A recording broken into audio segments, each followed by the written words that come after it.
Qui a dit que bilingue a voyager dans le peuple ya CAA ici l'a dit? Na tuni est-ce que si yoka nye que c'est avion na mapata?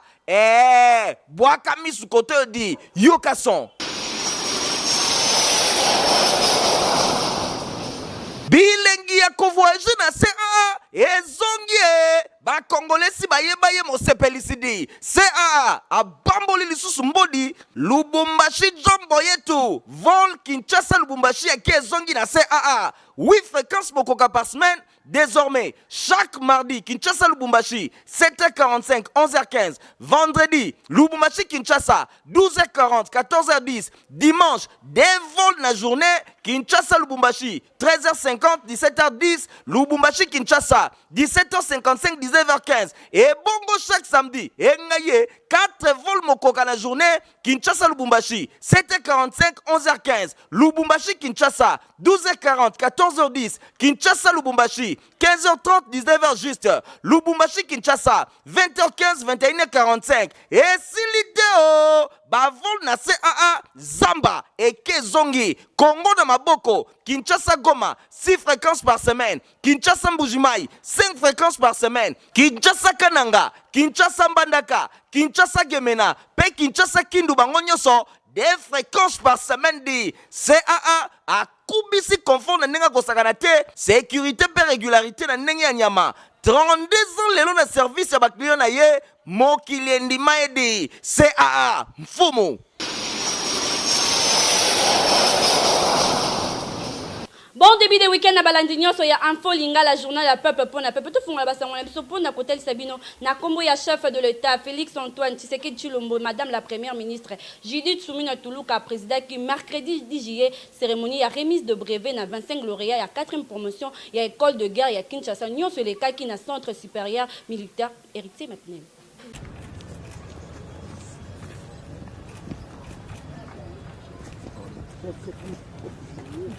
Liboso ya Premier ministre, chef ya gouvernement, Madame Judith Soumina Toulouka, représentante légale ya chef de l'État Félix Antoine Tshisekedi Tshilombo, vice-premier ministre, premier ministre ya défense, chef d'état-major général ya ba FRDC, des général ya école de guerre ya Kinshasa, Mwana Mboka, Godefroid Muland, Azwaki Maloba, pour na kusala rapport ya scolarité depuis septembre 2023 na juillet 2024 atalisaki ke école de guerre bayamba ki bongo 25 stagiaires wa pepai 13 bazalaki ba nationaux pe 12 bazalaki ba internationaux ba candidats congolais bazalaki sélectionné na concours moko ezalaki très rigoureux na 25 lauréats oyo bokokuta ba différentes composantes locaux la ya force terrestre force aérienne force navale la police nationale congolaise azanga kite kotalisa contenu à scolarité 2022 p 2023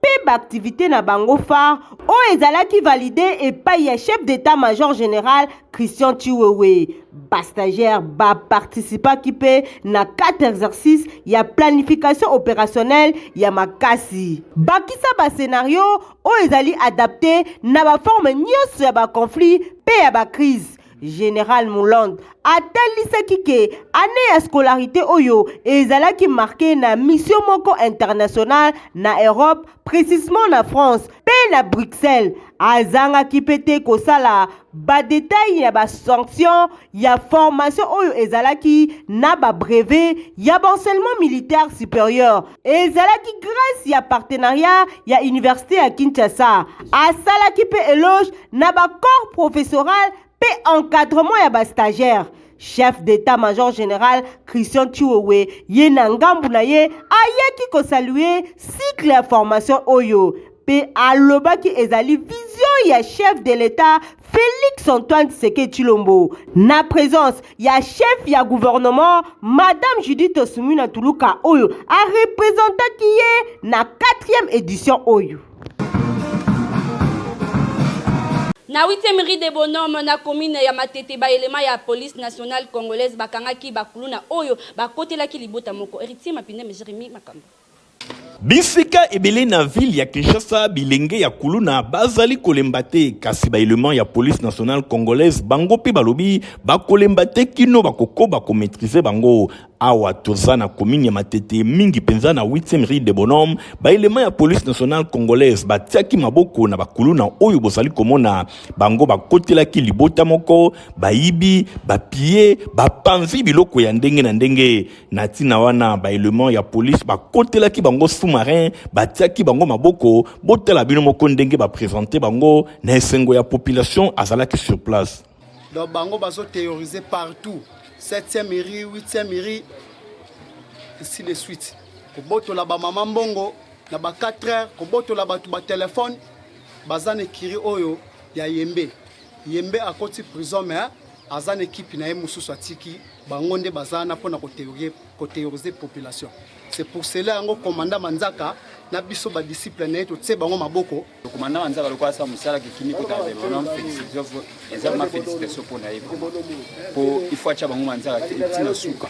Pour kimi ko tana na de bonnes mouvements. Commandant ya police nationale congolaise kuna na société ya 8e rue de Bonhomme yepe azanga kité ko pesa ba précision. Na yebisa ko chaque fanga la kate musala ko kenga la population oyo ba pesa na de Bonhomme mobile. Vraiment ozomona na kangi ba infiltré oyo bato mabe pena oyo bazosala mama na scandale na de Bonhomme oyo ba bengi Chedede oyo azali mama na kuluna ya makasi. Donc mbesi oyo musala na ye ko boto la biloko na de Bonhomme musala na ye ko sala ba tracasserie ko sala nyonso mabe na lukié plusieurs fois na lukié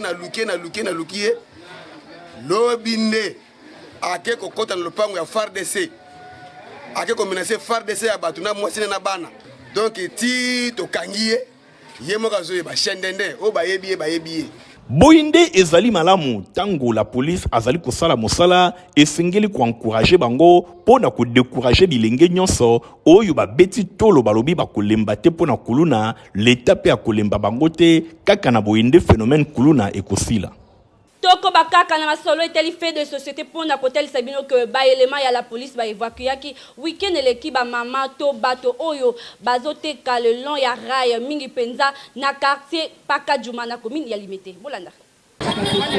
Bandeko ebele bazali koteka bisika na ville ya Kinshasa bazali ko mesurer ba risque oyo bazana yango te likolo ya mbongo mutu azali ko se permettre koteka n'importe où botala bino moko awa le long ya rail tangu train et les kaka tuite soki za la kandenge nini awa tozana quartier paka juma mingi penza na commune ya Limete ba mama oyo bomoni ba mesana koteka kaka pene ya rail soki train ezali koleka ba sali semblant ko kima tangu koleka ba zongi lisusu mombongo na bango kaka lelon ya rail ezali kaka na paka jumate ezali mwa bisika ebele nde na tina wana ba élément ya la police bayaki pona ko évacuer bango enfin que lelon ya rail ezala vraiment na ndenge moko ya kimia train eleka ndenge ya malamu pona ko éviter ba danger to ba catastrophe ya ndenge na ndenge oyo ekoki kosalema vraiment ba mama nde bazoteka place oyo ezakaka yana risque ya liboso ezapena pasi parce que mutuso mona zoteka ba pemena na barai boye azana na bana nae azana na famille na msu mobali akufa msusu papa mama bakufa ye moko atikala msusu mwana moko azala donc abandonné aluki ateka donc eza pasi faut population barake jamais le monde entier ba batte traverser à compter mboka na biso ba mona ba pede ba traverser à compter c'est que boye kuka ndia bana ba kufa normalement le monde entier na c'est pour batte karaté le problème ba bazole na ke ba passer la bango wengena osala eza awate le gouvernement asala place mo eza ke protéger bango mais mokonza lobi eza solo eza pona bien na biso moko on de non soki klikame alobaka ke facheta ela biso mais na se apon wa neto to banaki oteka te badenge banaki osala mingi bakuluna bapase babotola bato meta tozoteka mwa sécurité ezali tozoteka air moko muto mabe alinya sala muto mabe akosala te mais nde bozoboya wana yeba ke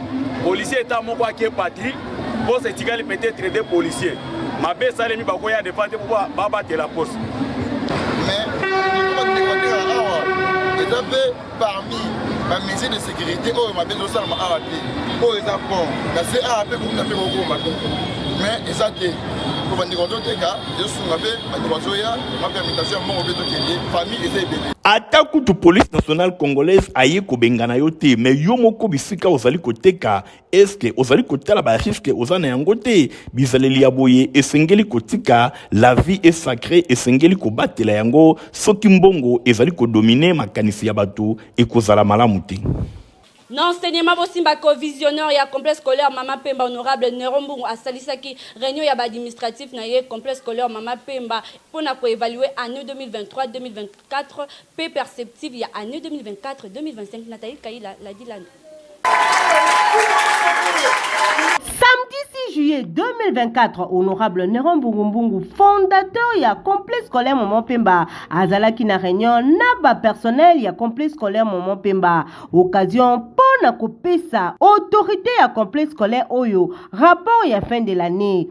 Honorable Néron Mbungu apesa na tour na yepe ba directif pona année ya sika. Na réunion oyo, coordonnateur ya complexe scolaire Maman Pemba, préfet, madame la directrice ya maternelle, cordon ya atelier ya fondation Néron Mbungu, bapesa ki rapport na ndenge ba fonctionner pour l'année scolaire 2023-2024. Bosimbake, le visionnaire, ya complexe scolaire Maman Pemba, honorable Néron Mbungu, atalisaki na ba personnel, ndenge alingi basala, a encouragé na bango, basala ba effort ebele pour na complexe scolaire Maman Pemba, et kende bongo liboso, ayebisi na bango lisusuke, 14 salles de classe, et kozala disponible, pour l'année scolaire 2024-2025. Ayebisaki na madame ya maternelle ke bazabongo na baje pour na bana ya maternelle, atelier, labo, coupe couture, paix commercial,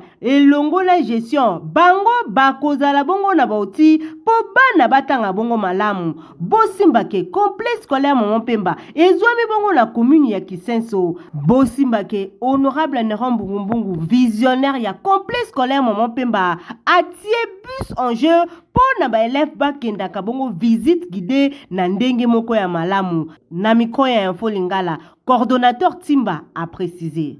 Le 2 juillet, tosilisaki na bana nyonso ya classe, banda maternelle, primaire na ba humanité. Lelo, mokonzi a invité biso, poto solo la makambo etali, ndenge nini tosilisili mbula. Tobandi, na direction maternelle, balobi makambo nyonso na ebandeli tina suka. Tokoti na primaire, ti na ba humanité. Constat tosali mbula esili malamu. Mais eloko tosepeli ni aye ko bakisa biso makambo comme si yepe aza pédagogue, yepe aza psychologue. En tout cas tosepeli ndenge mokonzi asaleli mayele oyo tata nzambe apesi. Tobondeli apesi biso makambo tosengeli kosala mpona 2024-2025 avant mbula ye banda puis esila. Et apesi biso makambo mosusu ndenge nini tosengeli kosalela mpona inscription eleka kitoko. Maman papa, moto nyonso avandi nzinga ya commune ya Kisenso, complexe scolaire Maman Pemba, école kitoko pona mwana na yo azwa formation ya qualité. Awa atelier nyonso eza kitoko.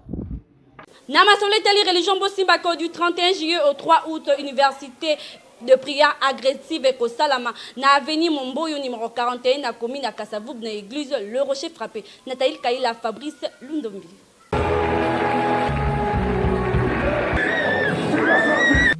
Nzambe ya Kinshasa pe ya nzinga bino bolala kapongi te ba prière agressif ya bino yangoyo église Le Rocher frappé elongo na moto na Nzambe apôtre Médard Kakolongo David Yalelo babongisi 4 jours ya prière ya kafu na kombo université de prière agressif IPA na Mokuse dénommé prière ya makolongulu na thème la délivrance des problèmes répétés. Botu nanga nini du 31 juillet au 3 août 4 jours ya mabondeli de 8h30 à 18h30.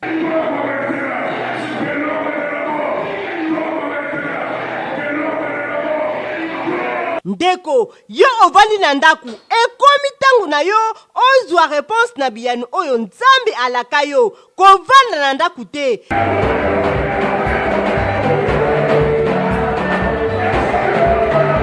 Du 31 juillet au 3 août à partir ya ngonga ya 8h30 tina ngonga ya 18h. Toza kobengisa bana nzambe na milulu monene tobengaka priere ya makolongo.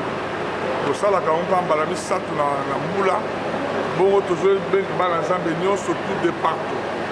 Pardon temo toza kodevelope ezali ya délivrance likolo ya makambo eza korepete ou bien eza kose repete makambo ekendaka ezongaka eyaka esilaka eyaka lisusu nde tozotelemela yango cette fois-ci mpo nzambe apesa biso mena échelle ya biso komata ti kokende likolo tozobanda yango le 31 oyo ya sanso tozali tokokende yango kino samedi le 3 bongo dimanche le 4 tokozala na culte d'action de grâce mpe ya bénédiction du Père nde esika na kotelema mpona kopambola bato nyonso oyo bakotaki 4 jours tokozala awa kokila banda tongo ti poko bao bayebi bapriere wana bayebi ndenge ezalaka yango na oyebi tozala na baproblème ozala badifficulté ozala bacomplication ya kobota makambo ebelebele yaka toluka nzambe le 31 le 1er le 2 na le 3 awa l'église les rochers frappés ndeko apôtre Médard Kakolongo, David Yalelo, Akozala Yemokote, prophète Frédéric Taza, Yepe Akozala, invité surprise Pe Baktali Ebele, adresse Eza Kobungate, église Les Rochers Frappés, Navni Momboyo, numéro 41, commune Yakasavubu, croisement avenue Force, P Asosa, Topé terrain Asosa, Kovan Nanda Koute, Boye Ibolamu. Kaka na masolitali religion bosimba ko apôtre Joseph Chimbu azako organisé 3 jours ya prière pe ya délivrance na thème de la prédation face aux condamnations. Bolanda ba détail elongo na Nadine Sona. Ya la mao, la rédemption face aux condamnations de Ezali Mobangé na thème. Il y a 3 journées de prière et de délivrance, prière individuelle et pour la nation.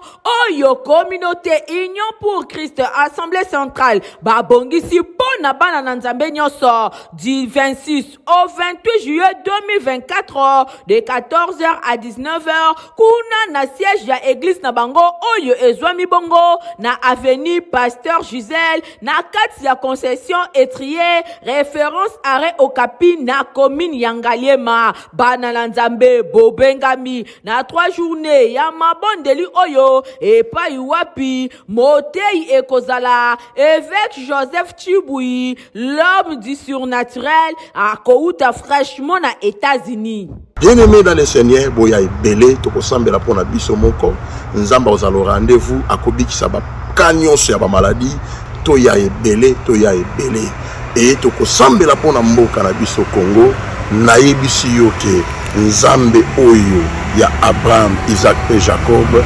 akoyanola na moto bamwele kouta likolo ekokitya mitu ya baroi mitano oyo balingi évolution ya Congo te. Botu na ngai nini ye 3 journées ya mabondeli pe ya délivrance oyo bakosambela na ndenge ya kosakana te kasi louange pe adoration ekosimbama na bayembi ya nguya lokola frère Trésor Lufutu groupe ya IPC pe sœur Enis Manyanga. Mbote peuple congolais, que c'est votre sœur Enis Manyanga, que Dieu vous bénisse. Alors je vous invite, je confirme déjà ma présence, je serai là, que Dieu vous bénisse. Témoignage.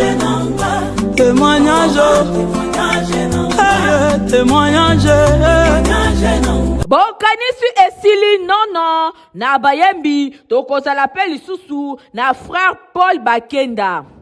Et pourtant nasina bungisaki elikia nanga wala mwazame ebilisa makanga wala mwazambo yo ebilisa yo bana na nzambe bobengami na 3 journées de prière et de délivrance oyo epai wapi kolo akomi monisama na ndenge ya kosakana te yo moto zala ba problème kilikili yaka kolela na présence nzambe akodécharger ba fardeau yoka du 26 au 28 juillet 2024 de 14h à 19h na avenue Pasteur Gisèle na concession étrier référence arrêt au capi na commune Yangalema oza mobimba boya kolo akosala na ndenge ya kosakana te. Compagnie africaine d'aviation CAA bimisi horaire ya sikapo na ba vol na ye na ba différentes provinces ya RDC. Qui a dit que bilingue ya voyager na pepo ya CAA ici l'a dit? Na tuni est-ce que si yoka nyeke se avion na mapata boaka misu kote di yoka son bilengi ya voyager na CAA ezongi ba kongolesi baye mosepelisidi CAA abamboli lisusu mbodi Lubumbashi jombo yetu vol Kinshasa Lubumbashi yaki ezongi na CAA 8 fréquences mokoka par semaine. Désormais, chaque mardi, Kinshasa Lubumbashi, 7h45, 11h15. Vendredi, Lubumbashi Kinshasa, 12h40, 14h10. Dimanche, des vols na journée, Kinshasa Lubumbashi, 13h50, 17h10. Lubumbashi Kinshasa, 17h55, 19h15. Et bongo chaque samedi, et ngaye, 4 vols mokoka na journée, Kinshasa Lubumbashi, 7h45, 11h15. Lubumbashi Kinshasa, 12h40, 14h10. Kinshasa Lubumbashi, 15h30, 19h juste. Lubumbashi Kinshasa, 20h15, 21h45. Et si l'idée bavol na CAA Zamba et Kezongi, Congo de Maboko, Kinshasa Goma, 6 fréquences par semaine. Kinshasa Mbujimai, 5 fréquences par semaine. Kinshasa Kananga, Kinshasa Mbandaka, Kinshasa Gemena, Pe Kinshasa Kindu Bangonyoso, des fréquences par semaine dit CAA a kubisi confort na nenga kosakanate sécurité pe régularité na nenga nyama 32 ans lelo na service ya bakliyo na ye mokili ndima edi CAA mfumu.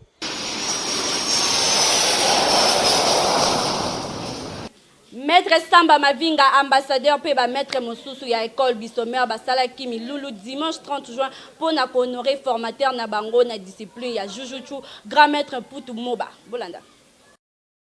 Nyonso ebandaki na tongo ya dimanche 30 juin eleki na virage ya quartier Bikanga ezwami na commune ya Kisenso wapi epai batiaki tatami pona ba démonstration ya ba arts martiaux esalemaki epai ya ba élève ya ba maître oyo bazwa formation epai ya grand maître Wanem Putu Moba ya Jiu-Jitsu boxe karaté, judo pe ba discipline mosusu yemoko grand maître Mputu elongo na ba maître sportif pe population ya nzinga ba tondaki awa kolanda ndenge bana bazalaki kolakisa mayele oyo bazali koye kolanda ba club na bango ba démonstration sportive esukaki na Kisenso te et continuaki na sima ya nzanga na commune ya Matete plus précisément na flat hotel ya honorable Neron Mbungu oyo ezwami na quartier Mutoto esika ebongisamaki pona milulu remerciement ya grand maître Mputu et pa ya ba maître oyo ye a format awande ba démonstration ya makasi esalemaki na ministre ya bakonzi ya fédération congolaise ya jiu-jitsu brésilien et discipline associée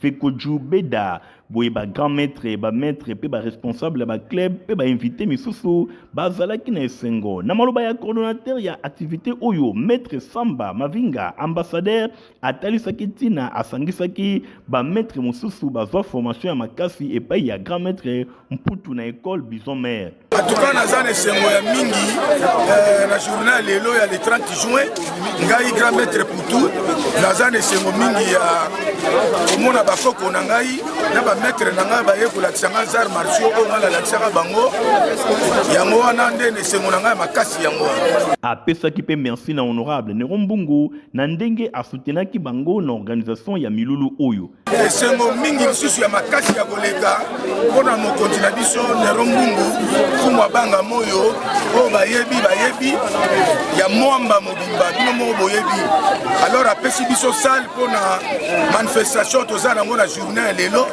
yango moni asepelaka na biso nde apesi biso sale yango wana mpenza nakumisi nzambe mingi nzambe abakisela ye ya ebele. baeleve ya grand maître Mputu babongisaki badiplome mibale ya mérite mpe ya paye pona tata na bango na kombo ya honorable Néron Mbungu empêché ezali bongo pasteur Dani Nzita moko ya conseiller spirituel na ye nde aremetaki ye officiellement diplôme de paix oyo ya mérite directeur technique ya Fekoju Beda grand maître Sobin 8e dan nde apesaki yango na kombo ya formateur na ye grand maître Singani Mafuala Morgan 7e dan fondateur ya clan Bison oyo akufelaki mwana samedi eleki na ngambo na ye grand maître wane Mputu moba atondisamaki na esengo na ndenge bana oyo alakisa ba arts martiaux ba honoré awa ba honoré ye tango azana bomoi azangaki pete ko remercier honorable Néron Mbungu mfumabanga moyo na ndenge asoutenaka ba activité sportive bosimba ke grand maître Mputu azali grand formateur ya ba arts martiaux pe azali détenteur ya ceinture noire 7e dan abanda sport depuis 1980 et pa ya grand maître Kalemba na Kisenso na école Bison mère ya Jijitu pe ayekola ba discipline mususu ndakisa karaté judo pe boxe milulu oyo elekaki vraiment kitoko pe na suka ba organisateur babongisaki bilei pe eloko ya komela pona ba invité nyonso boye bazangaki te kotalisa esengo na bango pe ba félicitaki maître ambassadeur ba maître mususu na ndenge ba sepelisaki formateur na bango grand maître Mputu.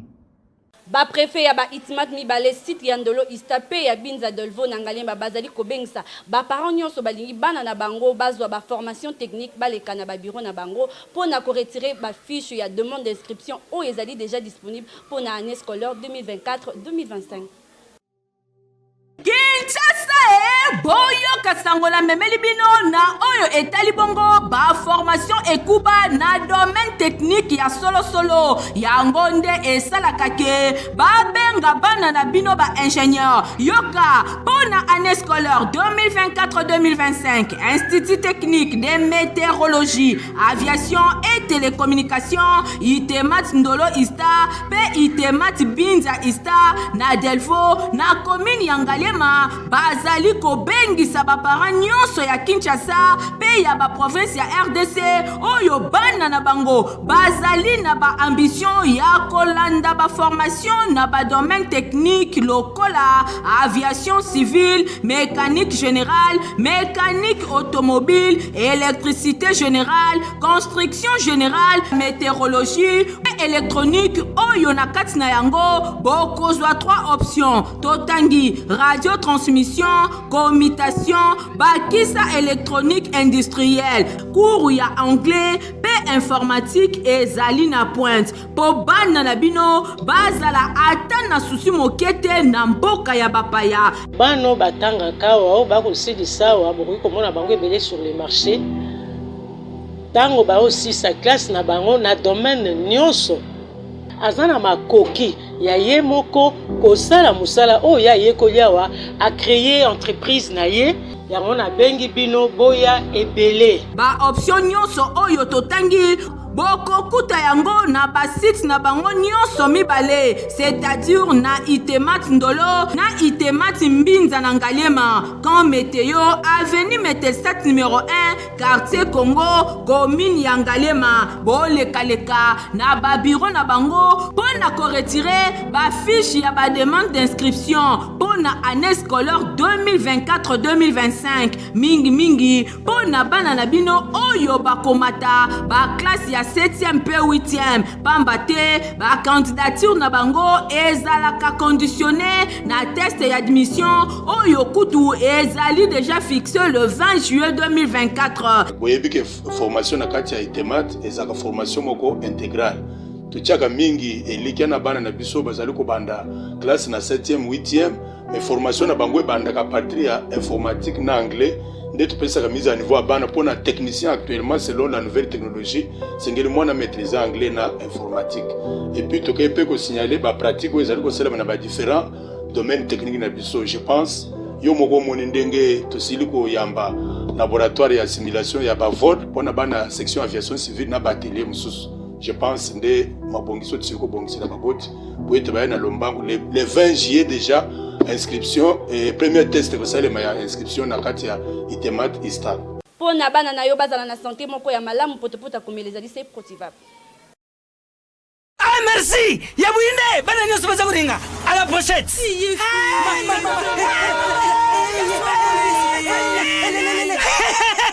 Vous allez quoi demain? Protivap est tonne la protéine et énergie. Ah papa, merci pour les Protivap. C'est bon pour les enfants. Eh Bino, bote la baoni. Bote ma bodo la Bino. Baba kansa bamba bonga. Pona bana na yo bakuma rukura bana oyo. Faut laisser kabango. Poto Protivap. Et ça ba pota te. Allez, kamata. Bon appétit. Bana nyeso ba yaka Protivap. Ah ba sisi kulia ya bango Protivap. Ba bandi ba dansi na bango ya ba bebe pro. Tala. Ba yango. Chata kitoko ntoto makachi. Tukana mbimbi. Oyo tukana mbimbi. Hey! Makusa. Protivap. Poto kitoko pona ba bebe pro. Merci na confiance pe fidélité bozala kanango na info lingala soki bosepelaki na édition na biso ya mokolo lelo boloba merci na Igor Tingi wazaki na sima ya caméra supervisée pa ya héritier Mapinde me concours rédactionnel ya Nathalie Kaila pe montage sima make pa ya Fabrice Lundomi ngana bino to kutena mokolo zali ko ya au revoir. Qui a dit que bilengi a convoyé dans pepo ya CAA ici l'a dit. Na tuni est-ce que si oyoka nye que c'est avion na mapata bois kami sous côté dit yoka son.